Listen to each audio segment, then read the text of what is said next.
효도하는 마음은 돈으로 살 수 있는 것이 아니었습니다.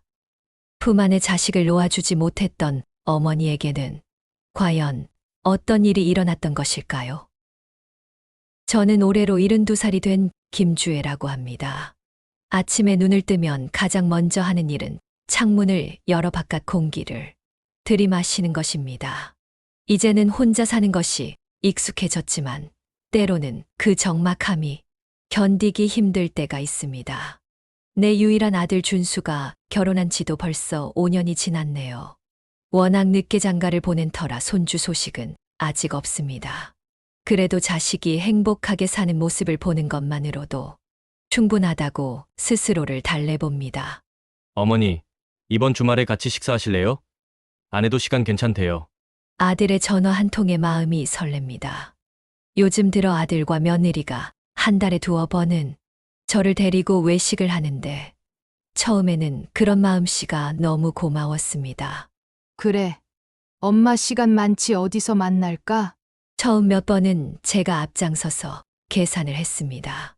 내 아들, 내 며느리와 함께하는 식사가 너무 행복해서 밥값 정도는 기꺼이 내고 싶었거든요. 하지만 점점 그것이 당연해지는 듯한 아들과 며느리의 태도가 조금씩 마음에 걸리기 시작했습니다. 어머니, 이번에는 새로 생긴 양식당 어떠세요? 아내가 거기 파스타가 맛있다고 하던데요. 늘 식당을 고르는 건 아들과 며느리입니다. 처음에는 내 입맛을 생각해서 그러는 줄 알았는데 점점 아들 내외가 가고 싶은 곳으로 저를 데리고 다니는 것 같다는 생각이 들었습니다. 그래도 함께 시간을 보낸다는 것만으로도 감사하니 별말 않고 따라 나섰죠. 어머니, 이거 맛있어요. 한번 드셔보세요. 며느리는 늘 자신의 음식을 나누어 주곤 합니다. 처음엔 그저 시어머니를 챙기는 마음이 고마웠는데 이제는 본인들이 먹고 싶은 음식점에 날 불러내는 것이었습니다. 아들은 결혼을 하고도 아직도 철이 안 든 모양입니다. 외아들이라고 마냥 오냐오냐 그렇게 키운 제 잘못이 가장 크겠지만요. 한 번은 제가 아들에게 물었습니다. 아들, 언제까지 엄마한테 얻어먹기만 할 거야? 그 말에 아들은 마치 준비된 답변처럼 대답했습니다. 어머니, 제가 다음에 크게 한턱 쏠라고 준비 중이니까 기대하세요. 하지만 그 다음에는 결코 오지 않았습니다. 오히려 외식 횟수만 늘어갔고 매번 계산대 앞에서는 묵묵히 제 카드를 꺼내는 것이 자연스러운 일상이 되었습니다. 어머니, 다음 주에도 시간 되세요? 새로 생긴 일식집 가보고 싶은데요. 전화기 너머로 들려오는 며느리의 목소리에 한숨이 나왔습니다. 이제는 외식이라는 단어만 들어도 지갑이 저절로 열리는 기분이 듭니다. 그래도 가족과 함께하는 시간이니까, 아들과 며느리의 얼굴을 보는 즐거움이니까 라고 스스로를 달래봅니다. 하지만 언제부터인가 가슴 한구석에 서운함이 쌓이기 시작했습니다.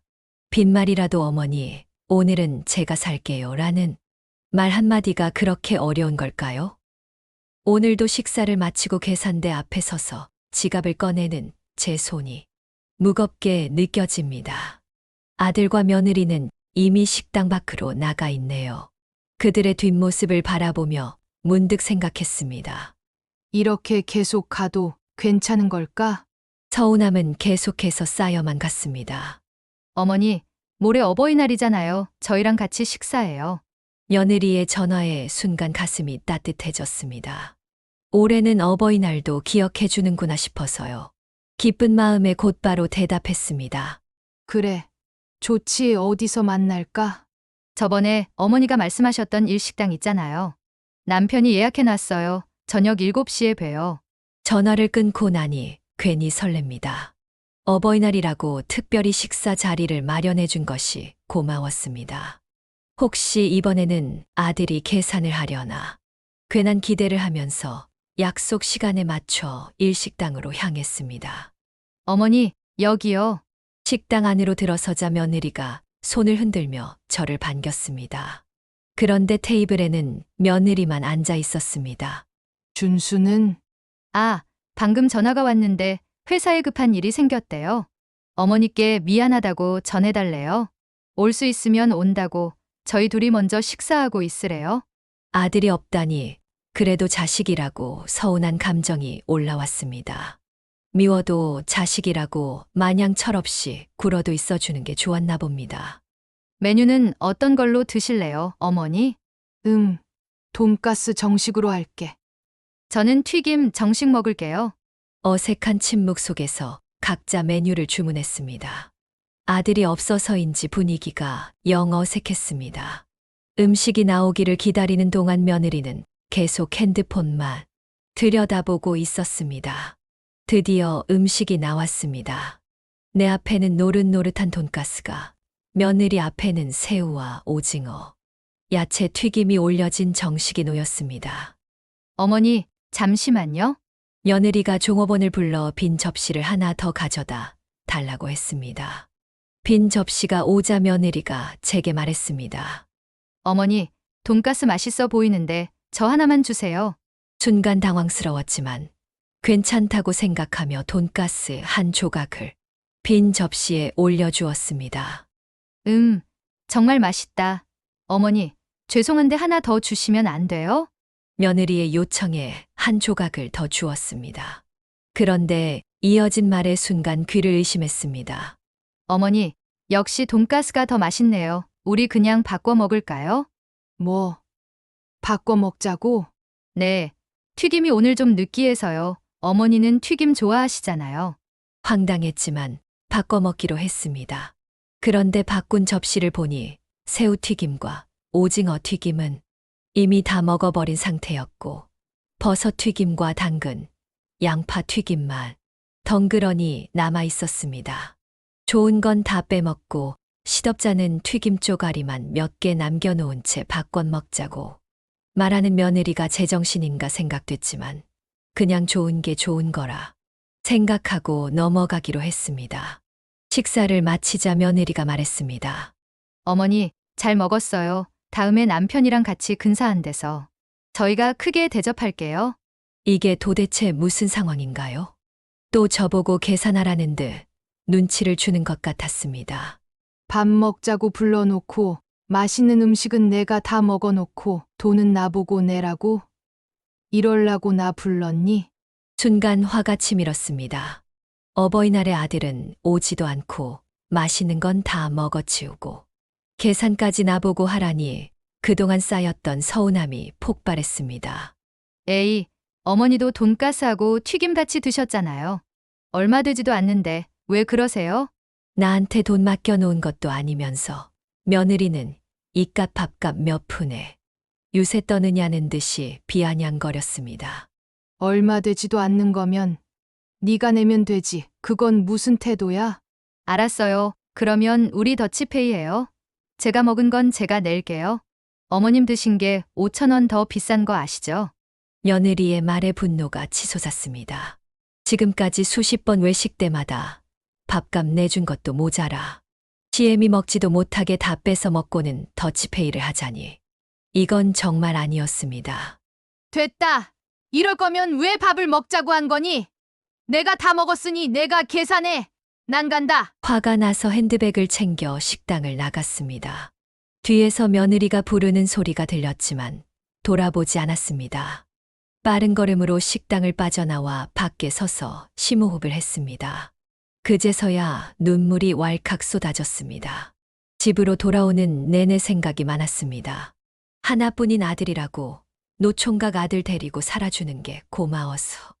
안 입고 와도 싫은 척 안 하고 온갖 비위 맞춰줬는데 이런 대접받으려고 한평생 살아왔나 생각하니 서러움이 물밀듯이 밀려왔습니다. 이대로는 안 되겠다. 이제 결단을 내려야 할 때인가 보다.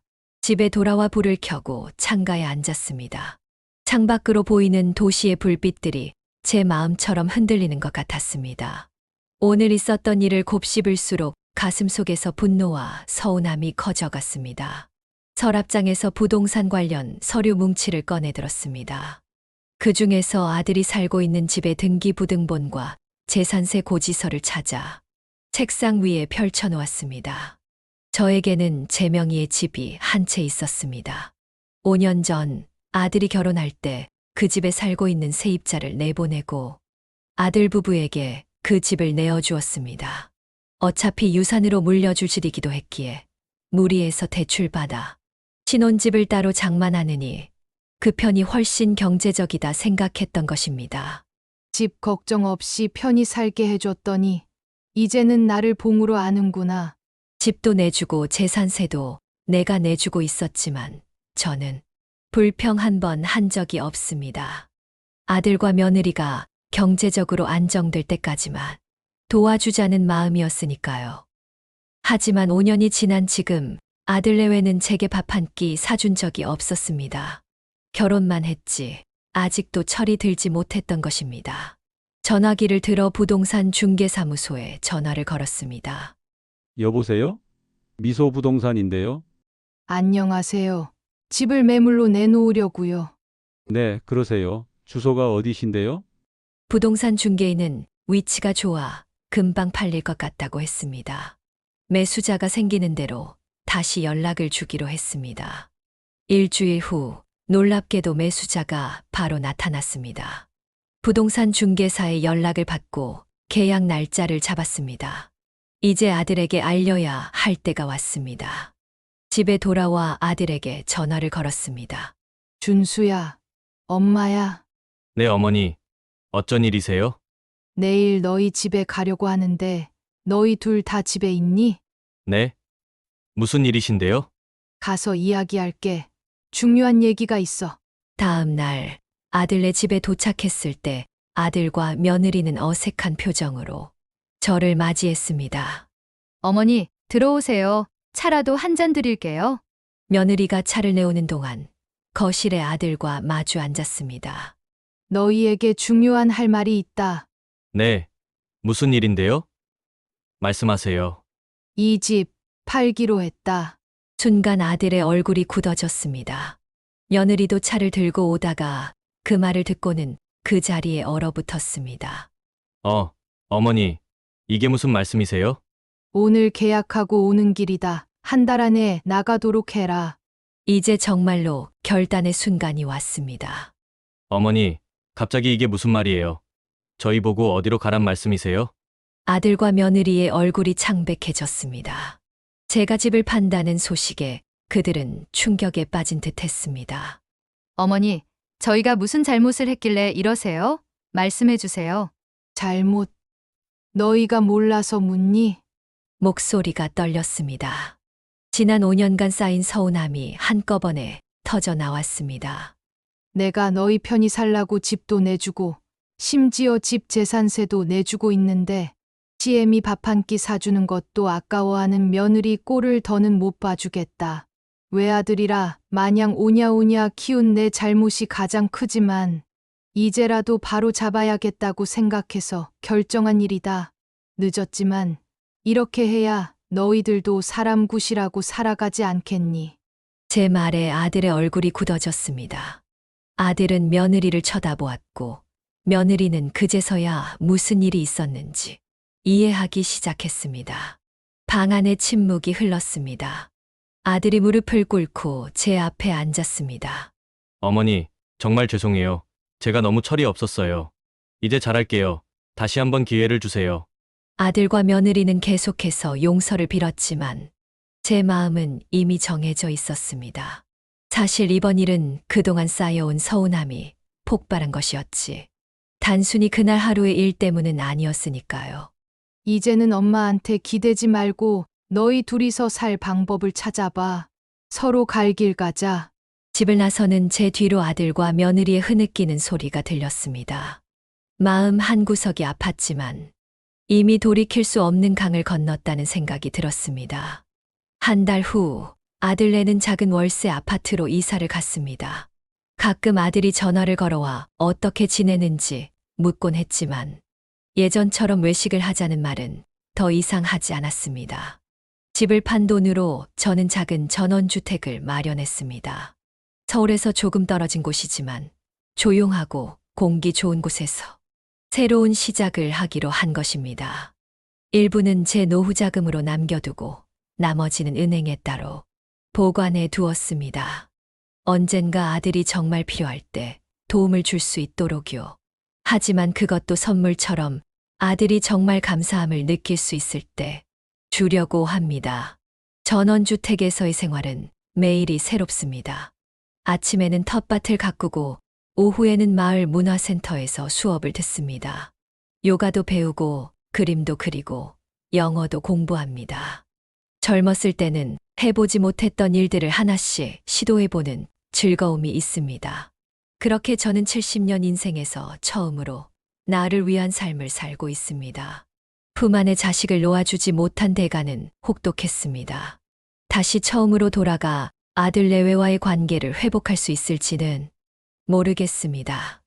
하지만 적어도 더 이상 저를 무시하고 홀대하는 일은 없을 것이야 확신합니다.